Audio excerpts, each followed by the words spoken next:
Hello everybody, in today's video we are going to be doing another watercolor landscape, as I am still trying to learn how to do landscaping with watercolors and I'm really enjoying the medium, so I want to practice it as much as I can. So first thing I want to do is I want to start with the sky, as the techniques that I've been learning, that a good thing is to work from the very back of the landscape or the background, and then move your way forward into the foreground of the landscape. So for this, in terms of doing landscape paintings, means since the furthest thing away is going to be the sky in the distance, you want to start with there, and it's a great way to have a foundation to work off. So what I am doing is I'm making sure the paper is nice and soaked and wet, and coming in with very light pigmentation and slowly building that up to the color I desire until I get the feeling for the background color and the sky that I want, and adding in a few areas left with nothing on them to sort of signify clouds, and mixing in a few grays there so you get all that sort of texture and that feeling of a background sky. Now, I'm still new to this process, of course, so not everything is going to be perfect. In fact, with this one, I was a little unsure about the background with it, but one thing I'm learning to do is to leave my mistakes in there, use them to learn from, as well as that to not mess around with something too much, as sometimes you can do a little more damage than good with it. In the case of this painting here, as I felt so, how would you say, frustrated with me trying to get these clouds in while learning this technique, which is coming in with a damp paper towel or cloth and dabbing up the pigment, to get in a cloud shape, and I just wasn't getting the results I was happy with. And what I should have done is done it once, let it dry, see how the result is, and then try and work it from there. Instead, what I did is I kept working it and unworking it, and it just ended up by not being the greatest thing I wanted. But in the end, I had to let myself stop and just take it back and leave it where it was, and to try and build up from there, and try, with all the mistakes that I have in there, is to try and turn it into an actual piece that I was sort of happy with. So then, once I finally told myself enough was enough on the sky, I needed to start working on the background elements. And for this landscape piece here, what I want to do is I want to have some sort of rolling hills in the background, and I want to actually try and draw a building and a structure. In this case, I'm going for like a castle or a keep, and sort of like dark colors. I want it to be sort of like a evil dark keep or castle sort of in the background hill. So I thought that'd be interesting. I haven't really worked in trying to do buildings. It's only been plants and that sort of thing, so adding in that little bit of architectural element is new to me, so I wanted to try that out as well. I thought if I do it nice and small in the background, hopefully if you look at the piece at the end, you squint a little, you won't notice it too much, or it might look better than it actually is. But I wanted to give doing buildings a try, because I do eventually, of course, want to do more building focus, maybe some urban environments, that sort of thing. So I've got to start somewhere, and I thought putting a nice keep in the background on the hill is a great place to start. But as you can see, what I've done here, rather than go for a green like I usually would to signify hills in the background, I thought I'd go a little bit sort of like a misty atmosphere with a blue in there. So that's what I'm doing at the moment.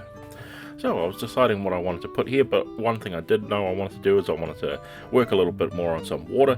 So I decided to go with a shoreline here, and this time I'm going to go with a little bit more of a more beach-like shoreline than I've done before. Before I usually, my last painting, I did one that was sort of just like a river, and so this one I made it a bit more nebulous, whether it could be sea or a lake, but I wanted to give it a bit more of like a traditional sort of shoreline and make it look like there's a lot more sand and rocks around than I've tried before. So a lot of different techniques I'm trying out here for the first time, sort of what was coming to my mind, and I wanted to try and smash a bunch of them together. Of course, I had a few reference photos beside me. I wasn't copying any one reference photo. I was sort of looking at things I liked and wanted to try and combine them together. Like I wanted to try do a little bit of sand area and some rocks. I wanted to try do like a hilly, misty background, add in a structure in there, as well as some water. So just trying a bunch of different things out here in this entire process. And as you can see, for the shoreline here, I'm going in with a lot of browns, off browns, a touch of green, and some greys in here to work in terms of using your eye to try and see if we can get any sort of sandy textures and little bits of rock. And in terms of talking about the rocks, I come in with a striking bold color, and that is a very, very dark black gray here, and I'm using this to put out like a nice big like craggy rock section in there, give you something in the foreground really hard to focus on. It's got a lot of like harsh shadows there. I wanted to make a really like eye-catching piece in the corner, what should naturally lead up just a little bit. As you can see, I've just lightened a little bit of space in the background where I'm eventually going to put my structure in there, my building, my keep. I'm not quite sure what I'm going to go with here yet, but it's going to be a simple looking building, but I wanted to have your eye sort of focus around the piece, so I wanted some nice a little bit more empty space on the side, but have it so when you're looking in the foreground with the nice dark rocks there, you look up and you can see that keep in the distance. So then, of course, at this point in the video, I realized I wasn't even following my own advice right here to work from from the background to the foreground, and I completely missed the painting in the water line that I have here, the ocean or lake, depending on your interpretation as to what it is. I completely left that just blank on the canvas. I should have done that first and then worked my way up to there. So there we go. I don't even follow my own advice sometimes, something I should do. But I was so excited into trying to work out what I was going to do with the beach there that I totally missed out on the water. So a nice big step there that I missed. But as you can see, coming in with an extremely light blue with a light touch and just putting all my strokes completely vertical there, trying to get a sense of the waves sort of rippling across the water there at all different sort of brush pressures and the different amount on the actual brush itself. So when it deposited on, it can sort of look like little bits of waves over the piece. Then now that I actually have that water in and I didn't mess it up too much with the actual foreground, I want to add in a little bit more life to the piece. So of course I want to add in little ferns and grasses and that type of thing into the piece. And I thought this nice big eye-catching rock at the front here would be a great place to show some of that nice foliage and vegetation here. And what I'm doing is I'm using a nice super fine tip brush and just going in and placing in nice little strokes, and I want them to be nice little tufts of grass all over the place, and just like sparingly picking out a few areas where I want them to be. And for me, I'm doing this in complete basically like really dark grey slash black. I'll be coming in with some few dark greens and some other darker colors, but mainly focusing on this dark black here. I want them to be like super contrasty against the entire piece and really have them stick out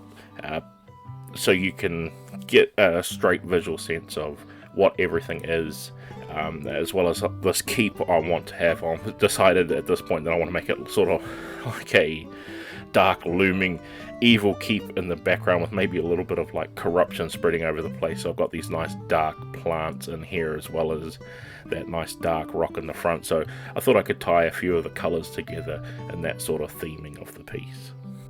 And now that I've been holding it off for so long, it is time to finally come in and put in my structure here, my bit of architecture I have here, my keep slash castle. I'm not quite sure exactly what I was going for, like the stronghold, like a medieval like castle keep. Whether it actually looks like that or not, this is my first time, like I said, doing any sort of architectural painting, and I thought, oh, well, if I put it nicely in the background there, and like I was before saying that, yeah, yes, a good idea is to work from back to front. I was just so scared of putting in that structure that I just put it off, and then I eventually got to the point where I was getting very close to being done with the piece, and I still hadn't put it in. So I just decided I've got to try out my best here, be a little bit bold and brave, and put that piece in there. Luckily for me, it wasn't too bad. I think I'm reasonably happy with it in terms of just continuously working on it, taking adding in shadows here and there, adding in bits that could look like some glass, and removing some pieces.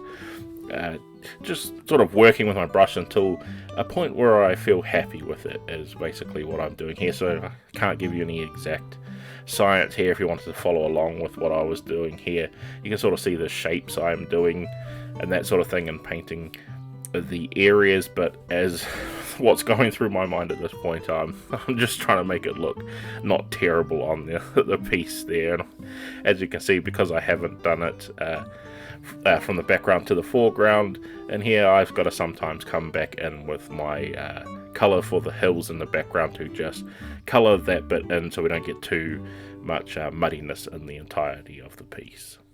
Then once I have that completed, what I'm going to do now is I'm going to add a few more trees to the background. I think the background was sort of being a little bit, the very background, I think this whole, I should say right side more than the actual background, was feeling just a little bit neglected as I was trying to draw the eye towards the keep. I was also completely neglecting the whole other side of the painting. So I want to add in a few trees here on that shoreline to make it look a little bit more interesting and to let your eye travel across the entirety of the piece. So nothing too outrageous here, just coming on with some bluish greens and marking in some areas and some scrub, that sort of thing, just coming in and sort of dabbing my brush till it looks roughly tree shaped. And of course making sure to try and not have too much working time with the colors, making my paint sort of a little bit thicker than usual, with not too much water so it doesn't blend too much into the background, so I can get some at least bolder colors there so you can clearly tell that they are shapes of trees in the background.